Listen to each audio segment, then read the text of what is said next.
असा डौलात रथ आणला श्रीकृष्णाने दोन सैन्यांच्या मध्ये.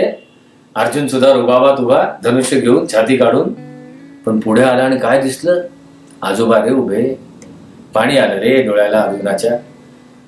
रडत रडत श्रीकृष्णाला म्हणतो कसा, अरे ज्यांनी आम्हाला लहानपणी त्यांच्या अंगा खांद्यावर खेळवलं अशा आजोबांच्या अंगावर का बाणांचा वर्षाव करू? मला काही नको, राज्य नको, तुमचं तुम्ही बघा, तुमचे तुम्ही प्रश्न सोडवा, भांडणं सोडवा, मला यातून सोडवा बाबा. सांग मला तू जर का अर्जुनाच्या जागेवर असतास तेवढं तरी बोलू शकला असतास का? नाही ना. पण अर्जुन कसा विषय लावून धरतो. पण श्रीकृष्ण कसला बेरकी. अर्जुन बोलतोय, रडतोय, एक शब्दाने श्रीकृष्ण बोलत नाही. मी उभा एकदा अर्जुनाकडे बघतोय, एकदा श्रीकृष्णाकडे बघतोय, काय करावं कळत नाही.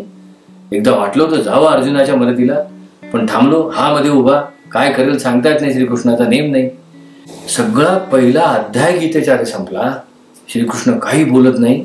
तिथे लांबून संजय बघतोय. दुसरा अध्याय सुरू झाला.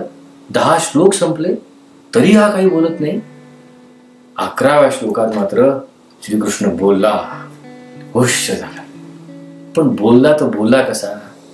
मला एकदा वाटलं होतं की अर्जुनाच्या डोक्यावरनं हात फिरवेल, पाठीवरनं हात फिरवेल. मूर्खासारखं बोलू नकोस, हे काय एखाद्याची समजूत काढण्याचं वाक्य आहे का रे?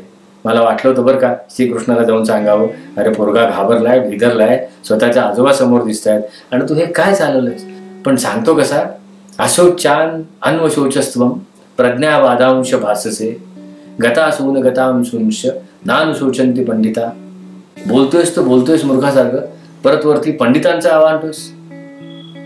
पण मानलं पाहिजे श्रीकृष्णाला आणि अर्जुनाला सुद्धा.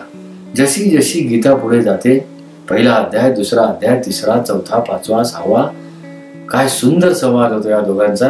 खरोखर संवाद भावाचा असा